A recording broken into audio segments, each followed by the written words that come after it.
Ladies and gentlemen, please welcome to the stage Rich Price, Vice President and General Manager, Jacobs.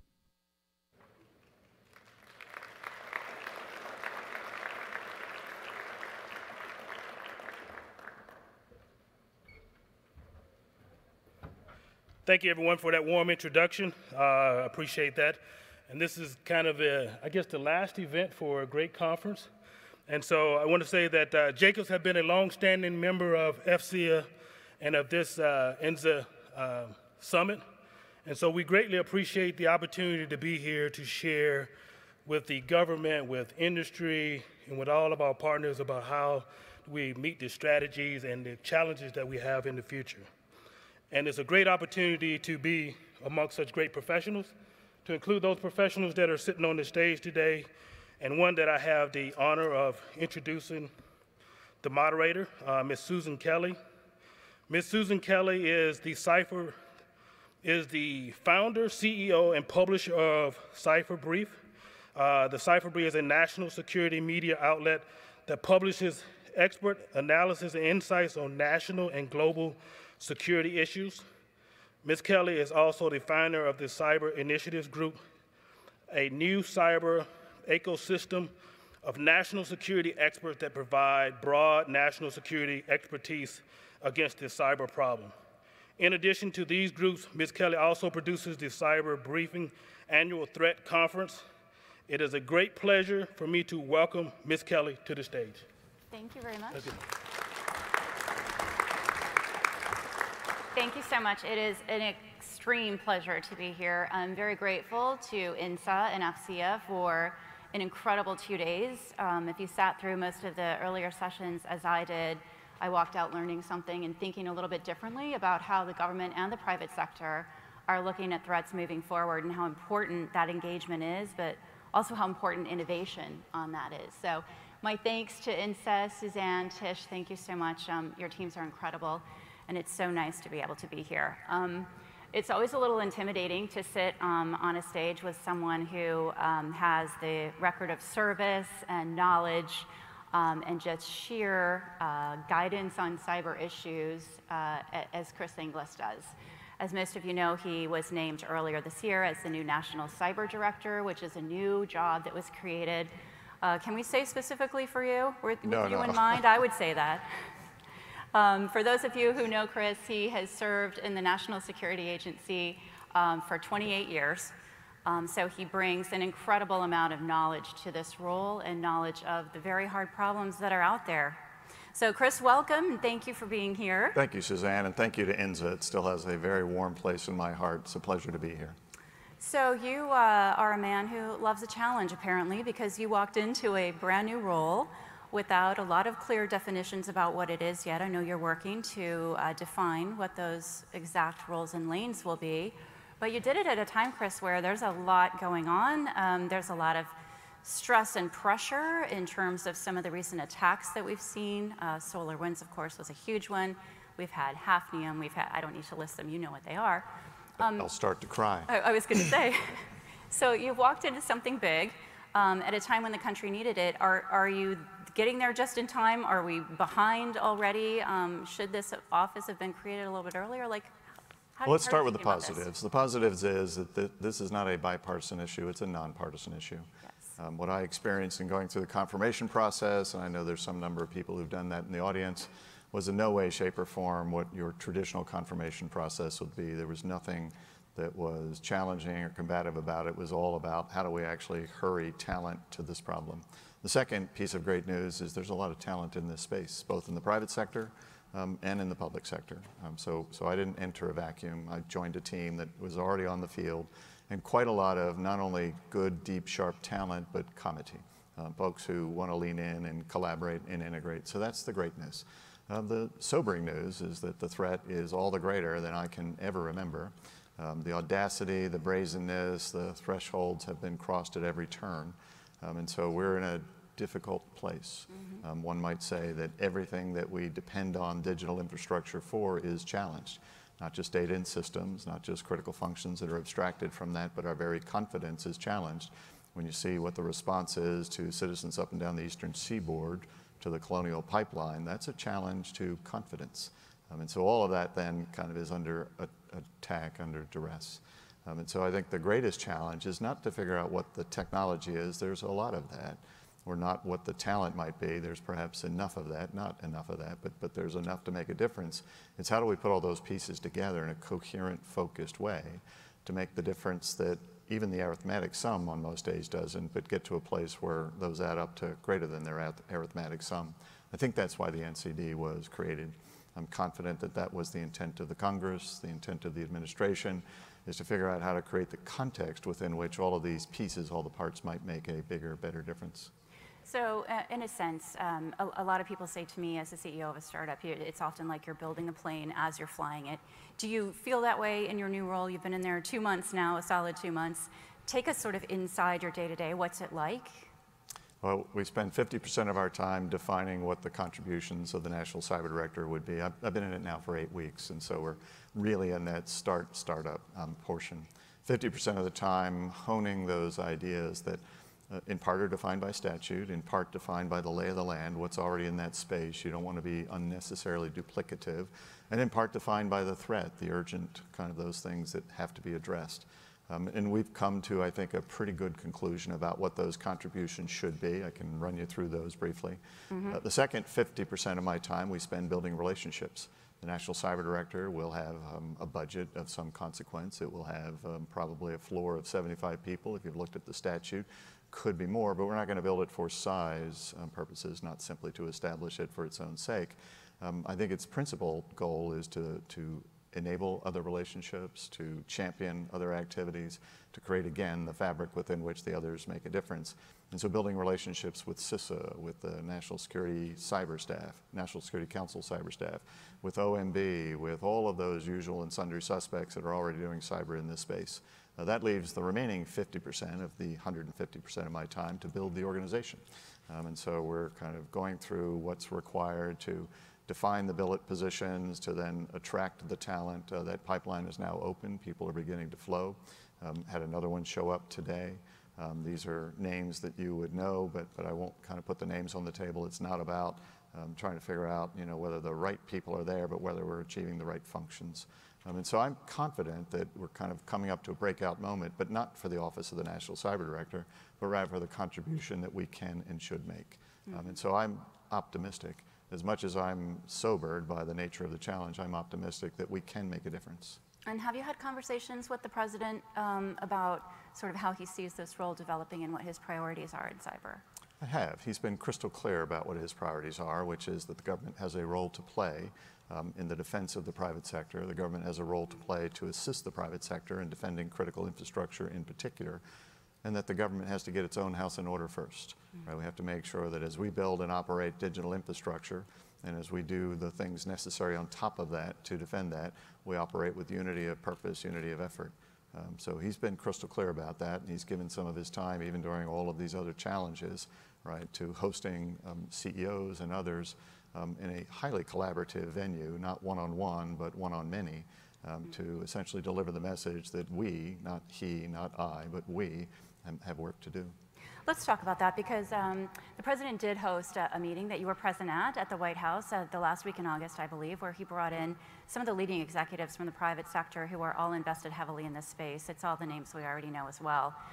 Tell me a little bit about what it was like to be in the room, how the meeting was run, and some of the collaboration that you're starting to see, and then what comes after one great meeting. Yeah, there were several things that, to me, as a relatively new entrant back into the executive branch, that were remarkable. One, that the President hosted it. He spent the first hour in the room giving his own remarks about the characterization he saw for how we should approach cybersecurity. Again, emphasis on collaboration, integration. Two, that what was represented in the room was not just CEOs of the usual and sundry providers, Microsoft, Apple, and such, but operators, folks who actually operate critical infrastructure, deliver critical services, and three, illustratively, not exhaustively, but three, educators, folks who cover the human component of this, reflecting that cyberspace is not just technology. It also is the people component. Often they're either the strongest or the weakest link, but they're a link in the chain.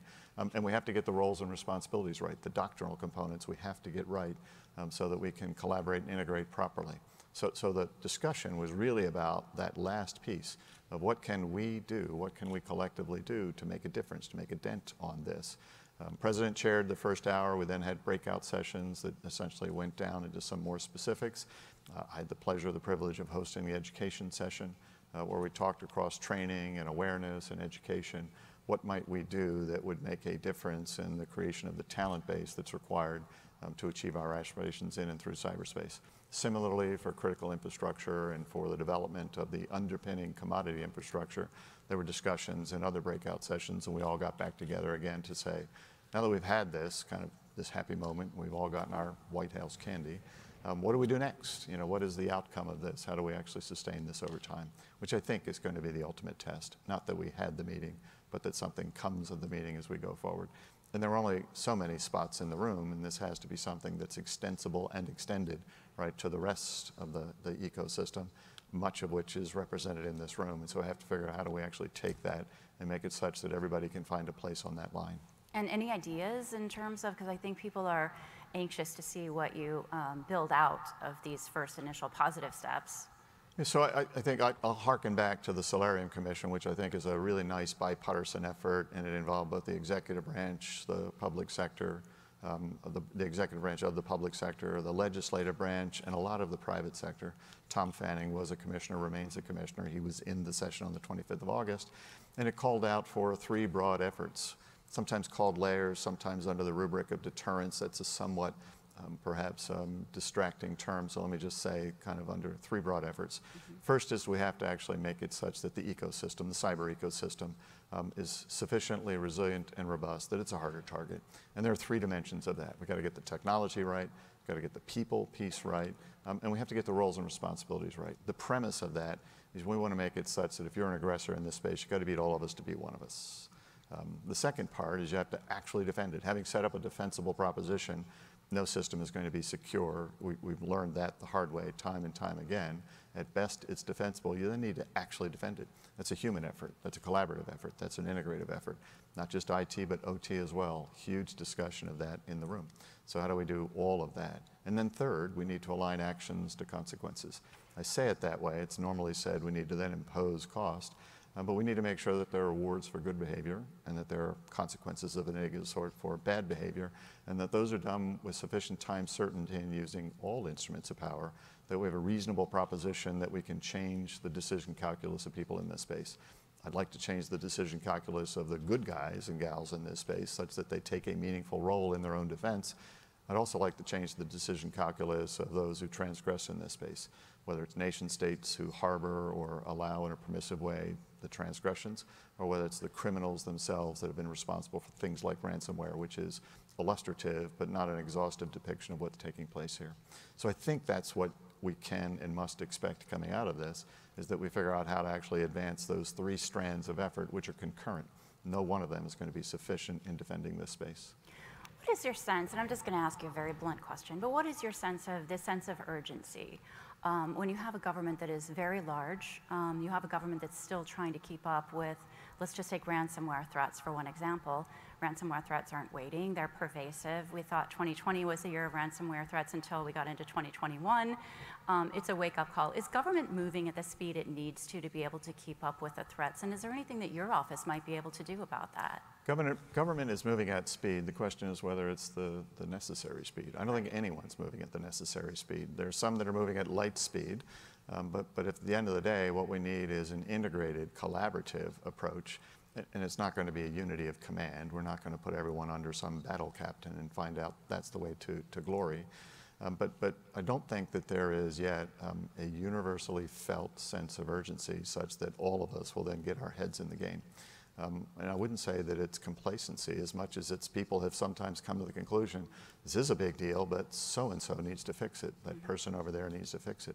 There's a role for every one of us in this, whether it's an individual who sits at his or her terminal and is kind of going through their daily business, the choices they make, that might be the weak link in the system that allows someone to get in. whether it's a company that sees cyber as a cost center and therefore pushes it to the back, while the operators are taking the risk, the poor IT folks are trying to figure out what risk we're taking yesterday and cover them today. Whether it's the government that needs to get to the front balls of its feet, trying to figure out how itself is coherent, unity of effort, unity of purpose within the government in the projection of its services to the private sector, and at the same time that government is proactive about the provision of services to genuinely help the private sector, as opposed to what is sometimes perceived, and I've not yet found, but a sense that the government's role is to find and stab the wounded. Gone are those days, right? We need to figure out how do we understand what's happening in this space so that we can marshal resources just like FEMA does in a hurricane to the point of need, and then make sure that we're kind of resourcing those things that would prevent the next occurrence of this. I do think that sense of urgency is felt strongly in some places, not universally in all places. I'd give high marks to the Hill in terms of how they're addressing this. I have not talked to any congressman or senator who doesn't first ask, what can I do to make a difference here? Now, they're also going to ask the accountability question. I find the same across various leaders within the federal enterprise. No one, has kind of said to me, I need to defend my patch alone, make everyone else go away. Now, not everyone's in the same place about how perhaps we align these responsibilities and authorities. In part, that's my job, is to make sure that that happens. In many respects, this has got to be leadership that is strategic, meaning they don't necessarily work for me, but I have to figure out somehow to inspire, cajole, or compel, right, them to figure out how to do unity of effort, unity of purpose. And again, back to my first point, the Office of the National Cyber Director is one element of this. Ann Neuberger is the Deputy National Security Advisor for Cyber and Emerging Technology. She has a valuable and material role. Jen Easterly is the on-the-field quarterback. That's the parlance we're using. Has much of the operational assets. She has a very meaningful role in this. Sector risk management agencies, Department of Energy, Department of Defense, National Security Agency, they have a meaningful role in this. Now, someone might say, my head is swimming. I don't know how to kind of get my head around all of that. Can't we make it simpler? Unfortunately, no. It is a diverse, heterogeneous system by design, up against threats that are themselves diverse, heterogeneous, uneven by design, and therefore this is about many on many. I think we can get this right. We can make ourselves defensible and actually defend ourselves. That's the goal, that's the job. I'd like to approach this looking at first government and then the private sector. On the government side, it's my understanding that part of your role is actually bringing some accountability to heads of different areas of government to make sure that they are where they need to be when it comes to cyber protection.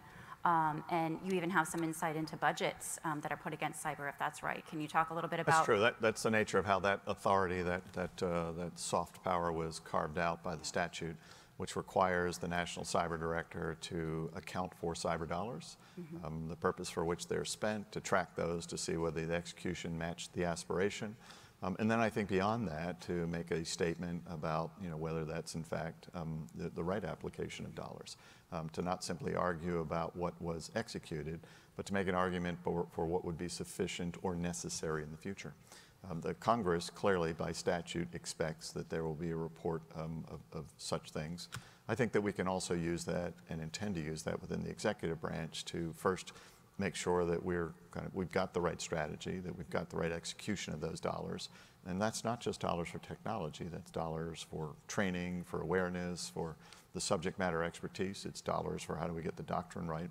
But that we do first that job within the executive branch. I think that can have two good effects. One is some degree of horizontal connectivity, some degree of coherence. Maybe the fabric of the threads can be better defined. And two, within any one of the stovepipes are not inherently evil. That's where deep and sharp expertise comes from. But to better connect the CISOs to the CFOs, to the accountable parties, the agency heads, the department heads. And so we can use that soft power of budget examination, budget reporting, to make sure that we do understand how those dollars are being accounted. I think when you look into it in some cases, there's some confusion that, well, I got these cyber dollars for purpose X, but that's the same as the IT account, and so if I need more bandwidth, I could take some of those dollars and spend it over here. That's not the same, and that's not appropriate if we're trying to figure out how to build in resilience and robustness, as opposed to build out more function that lacks resilience and robustness. That's an anecdotal, illustrative example, not necessarily something that I found today, so don't ask me who. But we need to make sure that we kind of look for that and we stay the course. But it does suggest, which I think most people think, that there is a level of education that still needs to be achieved within government. Of course there is. Of course there is. It's just like in the private sector. I spent 7 years between NSA and coming back into government, and much of that spent on boards, public and private, on advisory groups, and you find that this is not reserved for government. There are still surprises to be had in the private sector about trying to make sure, or about making sure that cyber is not perceived as simply a cost center, that it's in fact an enabler. I was talking to Jeff Moss about a week ago, wonderful man, DEF CON, black hat, that sort of thing, and he made a comment to me that he must have made 100 times before, just hearing it for the first time. He said, do you know why race cars have bigger brakes? Don't know. He said, so they can go faster.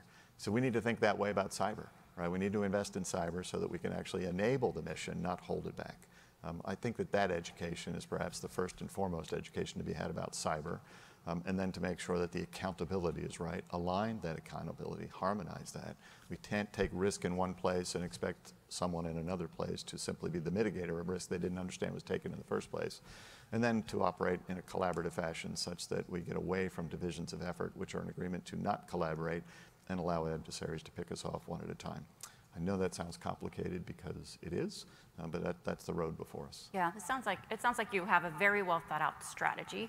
Let's talk about the private sector. So we heard on a panel earlier today that it doesn't appear as if the Russian government is taking any action against some of the ransomware hackers who are operating perhaps within its borders, despite threats, you could say, from the US.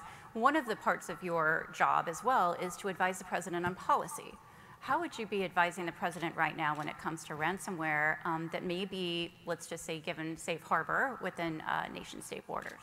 Yeah, so with respect to the ransomware writ large, I go back to the panel this morning that I think they correctly observed that the present absence of criminal activity should not be confused with, solid policing.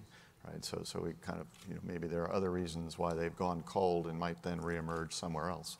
And in order to address the fact that the temptations are still there, there's still a monetary incentive and possibly a geopolitical incentive to allow that to come back. We need to look at the underpinnings of what allows that and who then takes advantage of those permissive conditions. I still think, I go back to the kind of the three activities. We need to make sure that we're a harder target.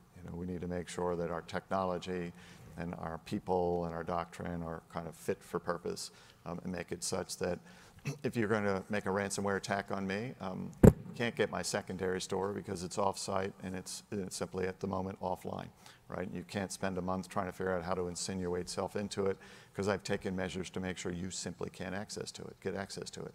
I've actually practiced bringing that offline store back online again such that you're not going to keep me down for a week or a month. I've actually figured out what it is I should store online or offline. And it's not stuff that is gratuitous or would place me at some risk because there are these huge pockets of PII or HIPAA data in there, and so on and so forth. The rest of that. Make ourselves a harder target. Actually monitor the system such that we know what's transpiring in the system. Be able to find an anomaly in fairly short order, isolate it, drive it to ground and out the back door. There are many people in this room who represent the capabilities and could deliver those capabilities. Government and the private sector, we need to avail ourselves of that.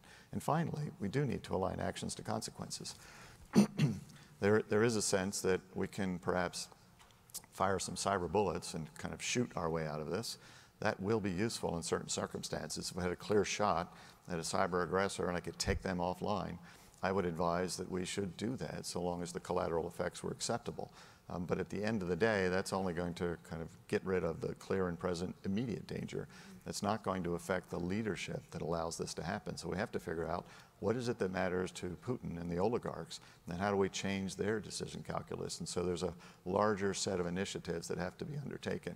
No one of those elements is going to be sufficient to take this thing out, right? They're going to probably have to take out 2 or 3 or 10 of those. But if we do all of those, we're in a better place. We're not going to get there next week or maybe even next quarter, but it has to be a comprehensive belts and suspenders and Velcro and zippers and buttons approach where these things are interlocking and mutually supporting. And I think that's the advice being given to the president. I'm actually confident of that. And I know that he accepts and is trying to help us implement that. You've mentioned that we're not moving fast enough.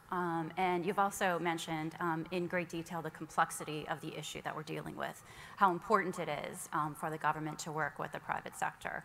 What are some of the ways that you think that public-private engagement can be sped up. When you're dealing with things, there are still trust issues, there are a lot of trust issues. There are frustrations on behalf of some in the private sector who say, hey, we're working hard, we've invested a lot in a solution, but we can't even get the government to pay attention. How do you deal with those types of issues?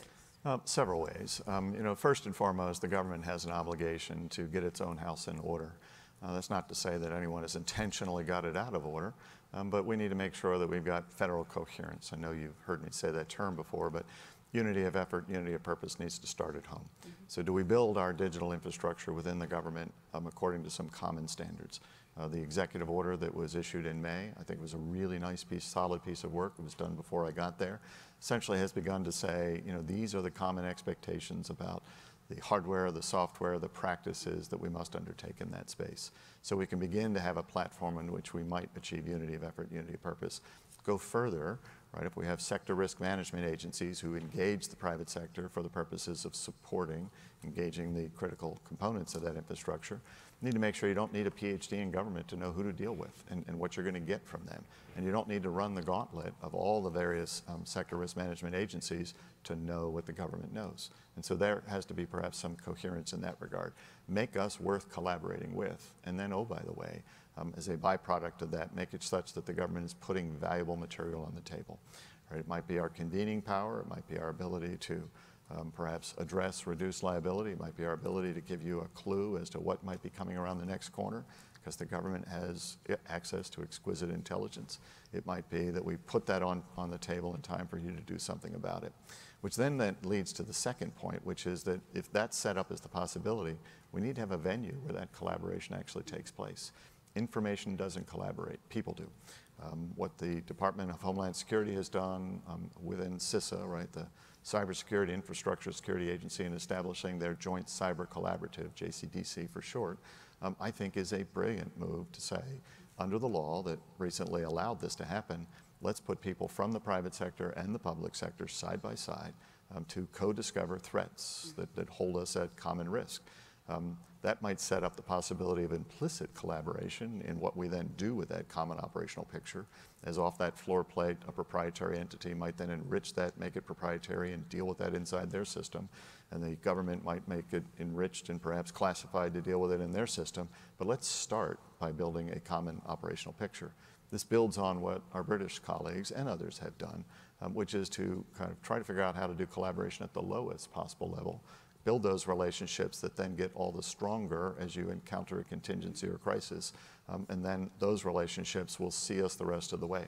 In that regard, I would argue we should do something simple and crisp and pure that makes sense, and that the government actually leads by putting something useful on the table, and we'll find then who comes to that table. And if you've been tracking the JCDC, quite a few companies have shown up at that venue saying, maybe they don't want to miss the party. They're not sure what's going to be given out as party favors, but most of them have shown up with goods in hand. And I think Jen Easterly, there's no better leader that I can think of in terms of at this moment in time for CISA to drive that to a successful conclusion. And finally, I think that in terms of what collaboration looks like, is that you use all of the tools in the toolkit to include international action. This is not a US only action. So we have to figure out, what do the like-minded nations, and beyond the Five Eyes, what do the other like-minded nations think about what's expected behavior in this? What are governmental actions that are appropriate in this? So again, that the private sector can say, I'm dealing with a government that's joined up to the extent that it can be. I see all of those emerging, perhaps to my point, not as quickly as any of us would want or imagine. The threat gets a vote in this. They're also kind of advancing their capabilities. And so we don't have the luxury of time to ponder and get this right at the 98th percentile. We're going to have to start with something and move. Mm-hmm. Let me ask you, a lot of the conversation around the water coolers is, wow, when we're recounting sort of recent cyber attacks and recounting promises in the past of things that would be done that weren't, I think people have a sense of, when is the government going to do more to step in and protect, and I'm talking about ransomware and things like this, to protect the private sector. Should there be red lines in cyber, and what should those red lines be? Red lines are both good and bad, right? Red lines are clear and crisp, and everybody knows where they are, and an adversary can say, I'm going to come right up to that, use Michael Hayden's kind of parlance, which is, I'm going to get chalk dust on my feet, which means that you then have set up a somewhat permissive environment. And if you go over that red line, there might be conditions in which the defender would say, in the context of this crossing of the red line, that might not be a good idea. Let's take kind of the payment of ransomware. As a matter of policy, the U.S. government's policy is we don't pay ransomware. But I would imagine there's going to be a situation at some point in time where a hospital goes up against the Russian nation state, not wittingly, not knowingly, but they find that life kind of in safety, kind of actual life and safety is at risk. And if there's no other way to essentially kind of get that material back, to get back in the business of saving lives, that otherwise lives will be lost, we'd probably rethink whether that red line in that particular situation is the right red line. So I think what we should do is to not so much establish hard thresholds of kind of things that then are scripted responses, but rather say these are the things we're prepared to defend. These are the principles that we'll exercise in the defense of those things. We reserve the right, we commit to we will defend the private sector when it's held at risk by a nation state in cyberspace as much as if it's held at risk in the kinetic space, and therefore put an adversary on notice that you're in a dangerous place. Right? If you act in a certain way, you're in a dangerous place through your own commission of whatever actions you've undertaken. I think that's more helpful to changing their decision calculus, creating perhaps a useful ambiguity about when and where we'll come in. The other thing I would say is that the government's actions aren't always going to be broadcast. Perhaps they should be felt by an adversary. They should know, right, that I've just felt the hand of whomever.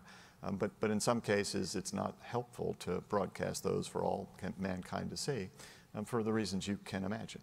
Right? You want perhaps there to be some kind of introspection on the part of that adversary, perhaps some doubt on the part of that adversary of what was it that just happened to me? Is that something that will be repeated time and again? Preserve some discretion on the part of the administrator. I can assure you that there is some of that going on, and that all the instruments of power that should be applied are in consideration, and it's being done in an international context. Shouldn't there also, though, as a balance, be more of an effort put forward to say this is how we responded to this, so that the public has a little bit more assurance than they have today that the government is in fact taking action? There is, and you're seeing some of that. So remember a few weeks ago when there was a seizure of the wallet as it was making its way from a ransomware kind of aggressor back to perhaps the syndicate that was going to distribute that. There was some very positive declaration of we seized that wallet, you're not safe, we have the ability, technical means, right, in some cases to follow the money.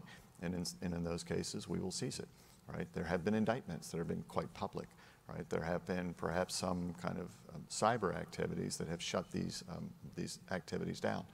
And so I think that you've seen some of that. Is it robust enough, rich enough? Is it quick enough? I think none of us would say not yet, right? But we're improving that.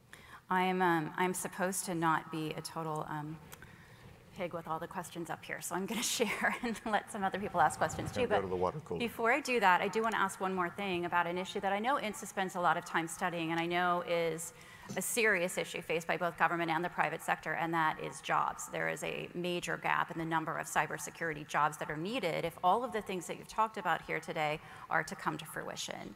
What are your thoughts? It may not be sexy, but what are your thoughts on actually getting a workforce up to speed? And then, the workforce is very lured to a private sector that can afford to pay a lot more money than government is. How do you see sort of that imbalance? And then finally, I'll just throw in there one more thought, which is, have you given thought to this idea of sort of a cyber civil service so that you do have people who are able to work in government for the mission sense, go outside of government and maybe come back? Is that something that's on your plate? There are quite a few good questions and a few good suggestions. Thought I'd throw all of them in there. Let me try and take those in turn. Before I go to the hot competition or the cyber civil service or that perhaps common sense of, I work for the government, not a particular agency, let me take on the underpinnings of that problem. So I would say first and foremost, there are quite a few people who have the word cyber or IT in their name. And we're well short of the necessary number to populate all those jobs. I think by some accounts we're 500,000 short, but regardless of what that number is, whether you look in the public sector or the private sector, we're typically about 1/3 short. Count up the number of jobs that have those titles and we're about 1/3 short. That's a problem, right? But we have a greater problem that might be a bit more insidious, which is that not many people, right, that are in the general user population, right? The 320 million people perhaps in the United States who use this know enough about cyberspace to actually help defend themselves, right? They're not digital natives, they're app natives. They have no idea what the cloud is, they just know it's out there somewhere. They have no idea who's defending something in the cloud. Most of them don't know that when they click on a link, it's somebody else's code operating with your privileges. And if they understood what the consequences of that happy combination are, they might make different choices about jumping into something, and so on and so forth. We need to make sure every one of them can properly take their place on the front lines of this skirmish, because oftentimes they are alone on the front lines of that skirmish. So there's an awareness issue that requires us to make sure that we don't make Python programmers out of them, but get them some more information about the nature of this space. There's also a training issue, which is that short of a Bachelor of Science degree or Master of Science degree, you pick your technical discipline. We actually train people to have the skills necessary to kind of fulfill these various and certain jobs. IBM, I'll give a shout out to them, a few years ago went back and tried to figure out, where do we really need a Bachelor of Science in computer science? Where do we really need a Master of Science? And let's, for all the rest of those, determine what are the skills that we need, and we'll train to those. And perhaps even have some co-op programs and some experiential programs to essentially appeal to a much broader slice of the population to get them into those jobs. And then you get to the education piece, which is we need to double down not simply on trying to figure out how to compete, hot competition for the too few who are showing up, but how do we actually increase the awareness of those opportunities, accelerate people's ability to get to those opportunities so that the pipeline is bigger. I think I heard a statistic that in the last month or two that I would kind of hang part of my salary on, that fewer than 50% of children between kindergarten and 12th grade have a meaningful exposure or experience with cyber such that they even know what it is or what that job might be. To many of them, that's just something that's a commodity done by geeks in the corner.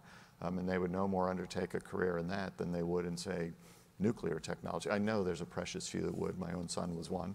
But we can't make this something that's so exotic, so esoteric, that it's believed to be out of reach simply because you don't wake up in the morning and dream, right, in those technicolor terms. And so let's get the awareness of those opportunities out there.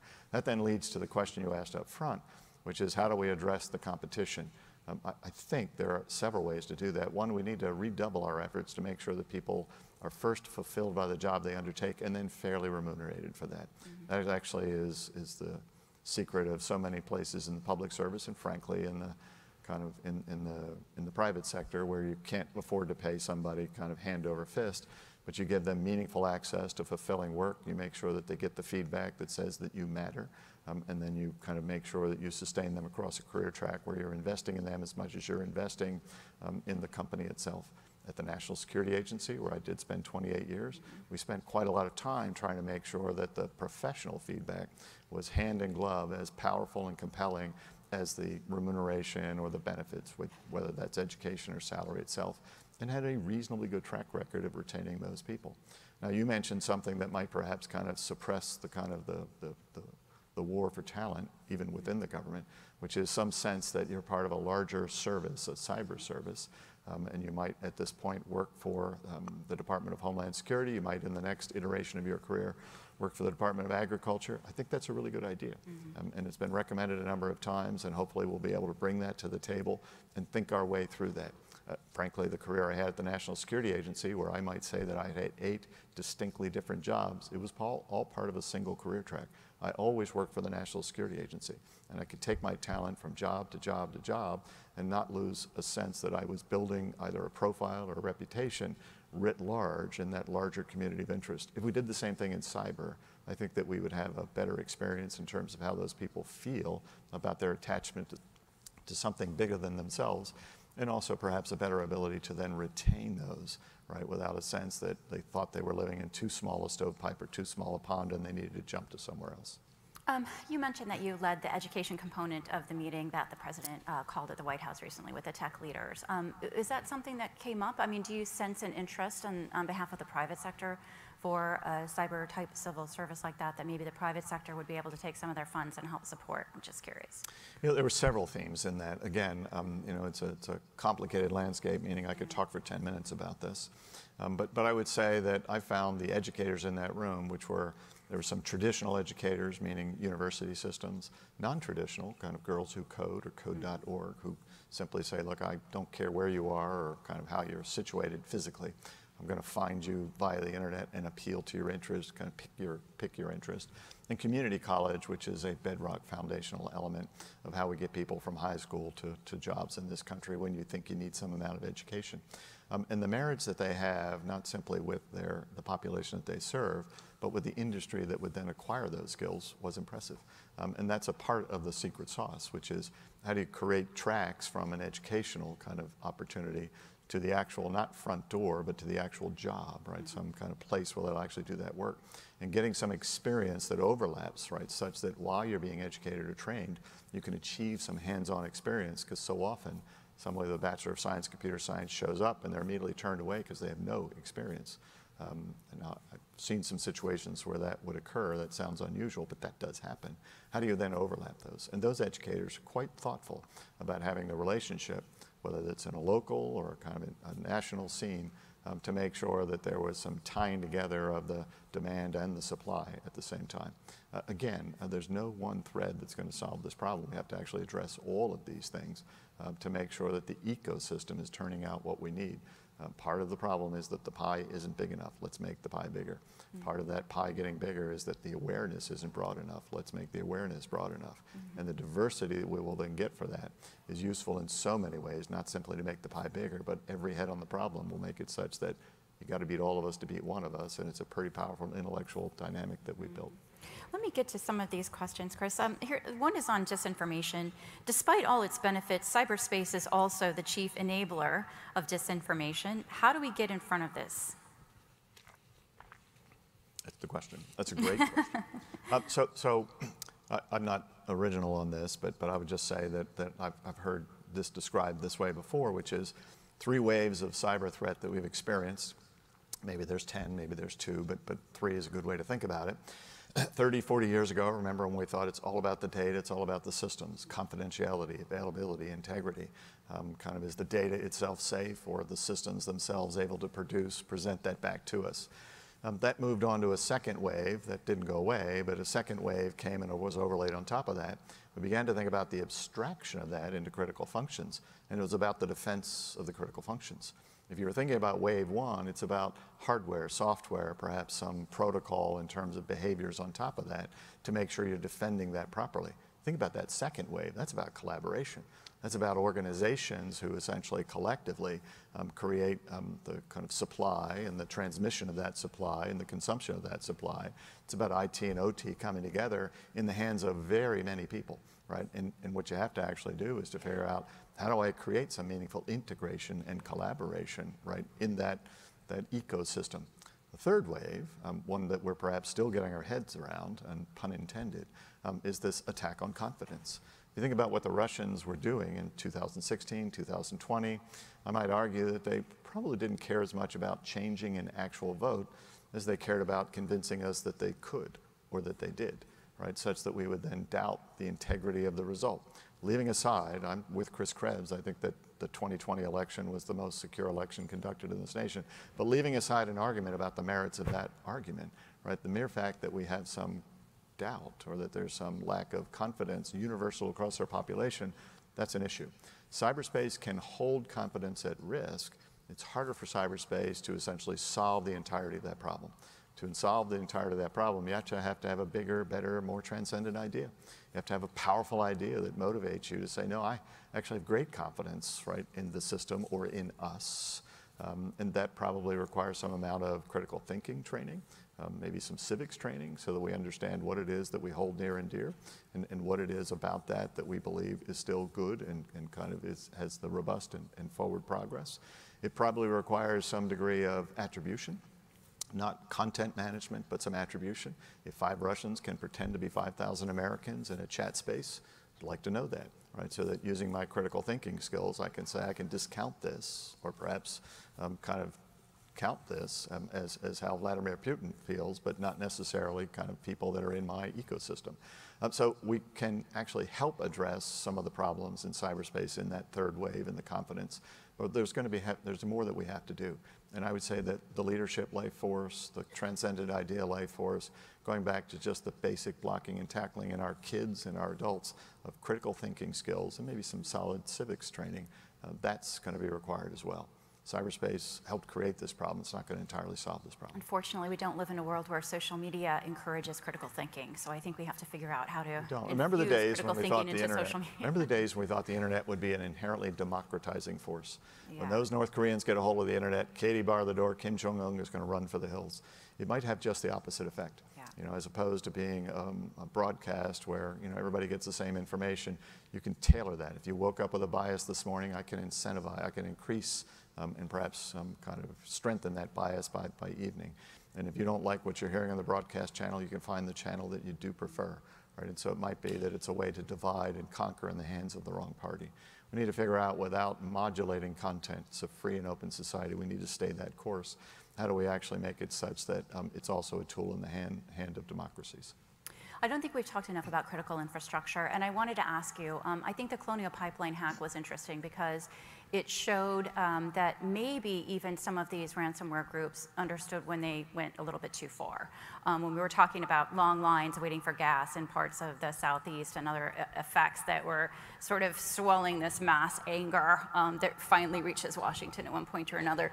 There's a question here from someone in the audience as well. It said some governments and companies have called for a Cyber Geneva Convention which would prohibit cyber attacks against certain functions like critical infrastructure that affect civilian health and safety. Do you think that that idea has merit? And if so, how might the United States push for such an agreement with the most important state actors? Well, that idea has long had merit. I think most people in the audience are familiar with a global group of experts, the GGE, which I think in about the 2015 timeframe came up with a declaration of norms that's doesn't have the same kind of degree of authority as a Geneva Convention might, but describe those things that were deemed to be acceptable behavior and expected practices. Don't attack critical infrastructure. Don't interfere with the legitimate activities of a CERT, right, a computer emergency response or cyber emergency response team. Do respond to the request for assistance by another nation. Those are good and thoughtful practices that like-minded nations should get their arms around and advance. And so I do think that that still has great merit.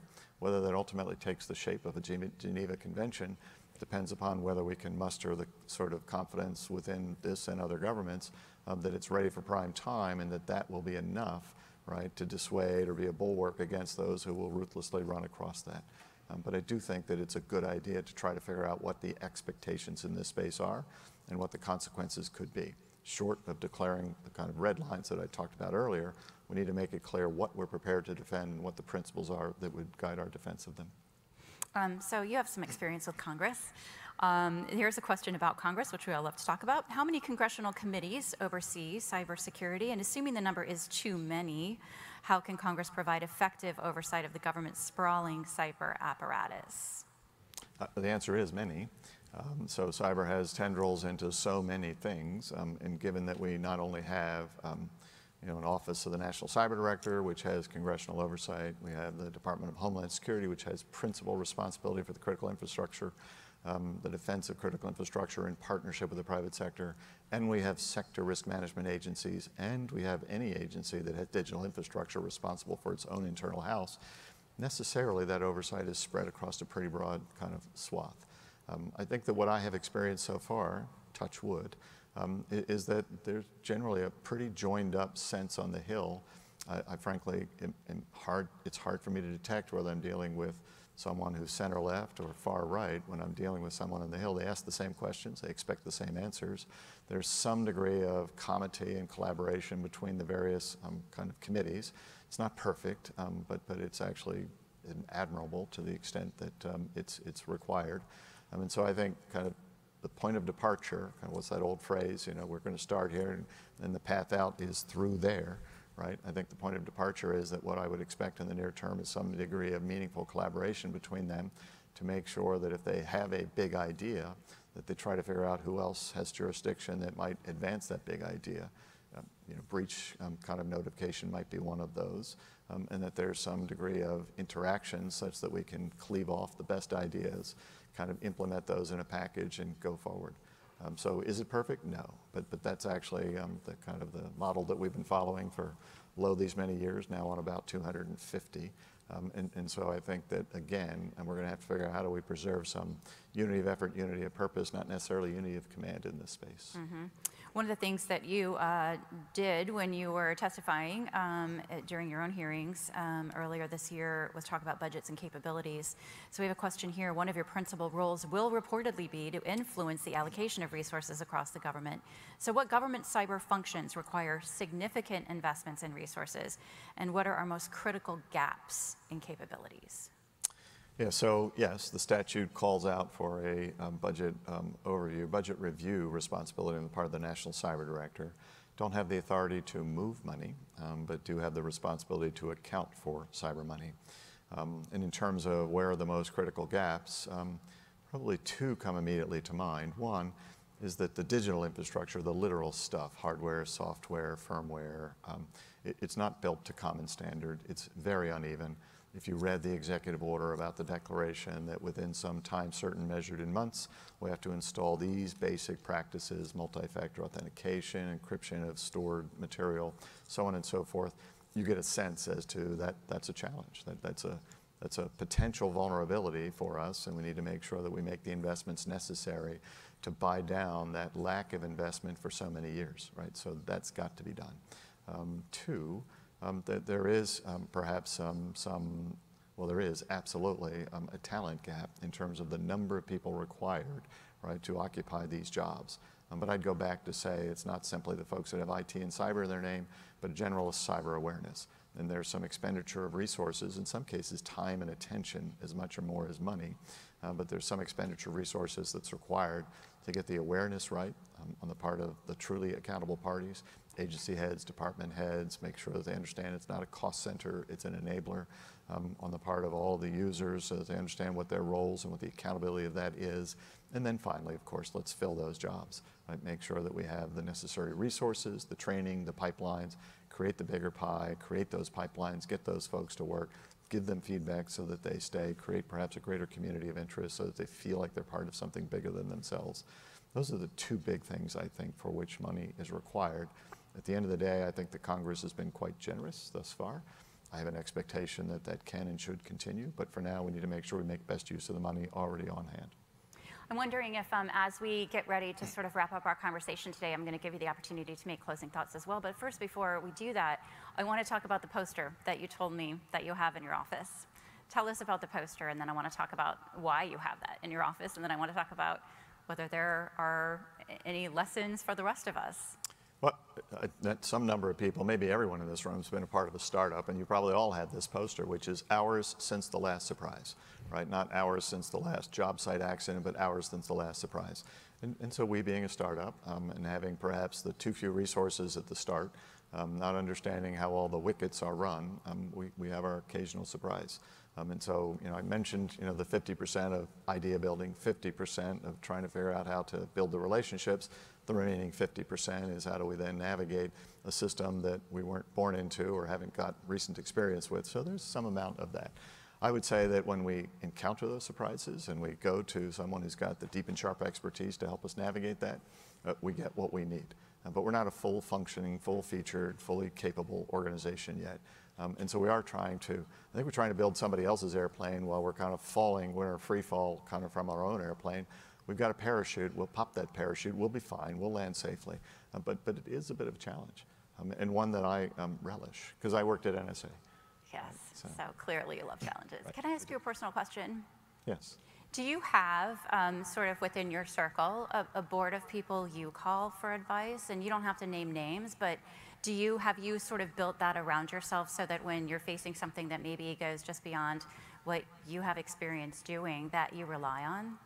Well, I have to, as a federally nominated and Senate confirmed official, make sure that I am not practicing favorites, and that when I have a board of some sort that it meets the FACA requirements. But like anyone else in the room, I've spent a career trying to figure out how to take advice, sometimes to give advice, but more to take advice and mentoring. And so I have about 40 years worth of mentors, and they have not shied from giving me some advice and counsel. and I take it.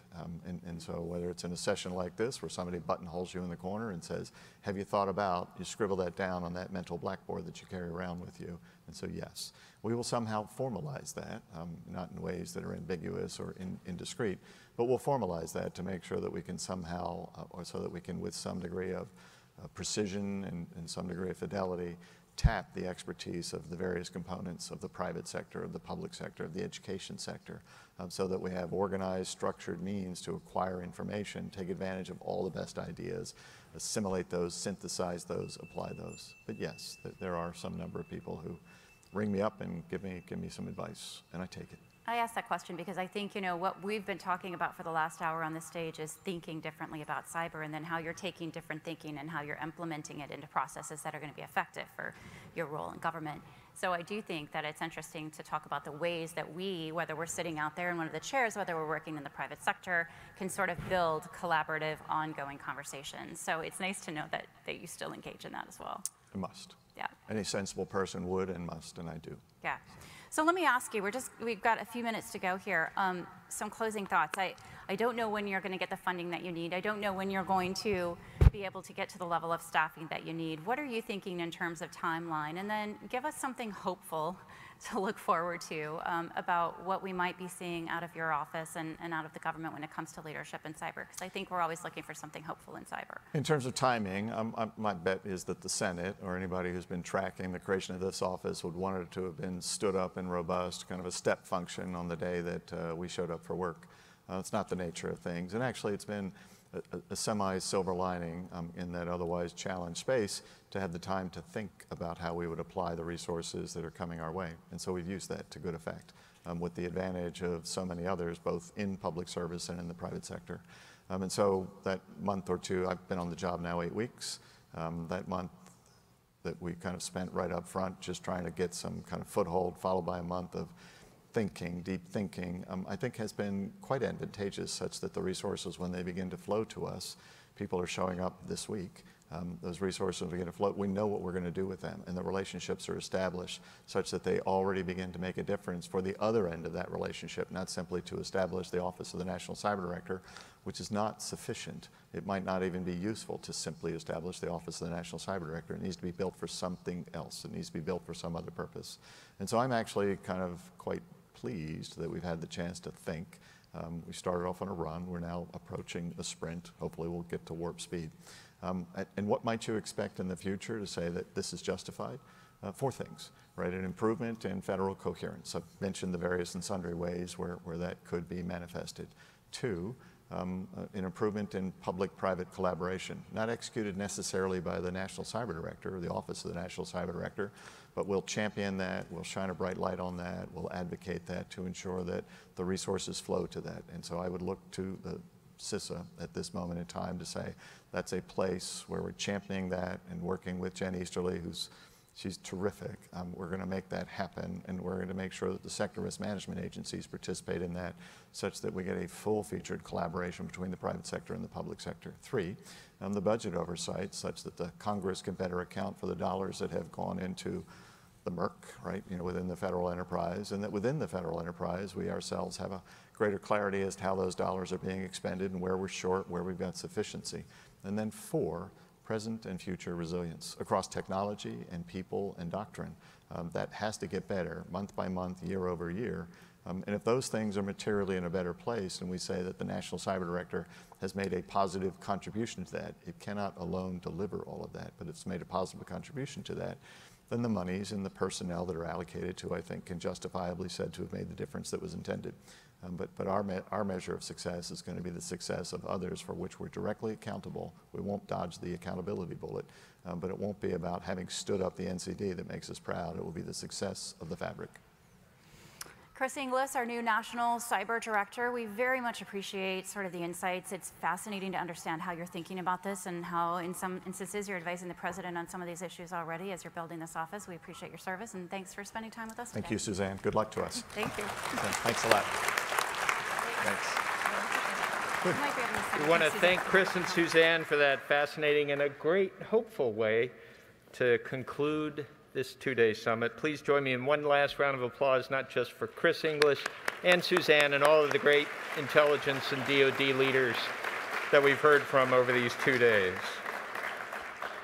And as we bring today's summit to a close, I want to thank our speakers, INSA and AFCEA members who helped pull this program together, our sponsors and exhibitors, and the AFCEA and INSA staffs for executing a flawless event with a near record of 1,800 registrants. I would especially like to thank Bob Noonan, Ray Cross, Louis Shepard, John Doyen, Larry Hanauer, Samantha Juarez, Taylor Felt, Gretchen Gunning, Toya Cribbs, Tina Vistiso, Peggy O'Connor, and Brittany Dowd, who were all instrumental in today's event. Also, a special thanks to Tish Long and Bob Shea, who lead INSA's and AFCEA's efforts to create opportunities for public-private partnership across the national security landscape. And a special thanks to our partners, AFCEA. This will be the 8th year we've worked together to pull off the summit. Thank you, Suzanne. And most of all, we would like, as both organizations, to thank you, the nearly 2,000 people who attended over these past 2 days.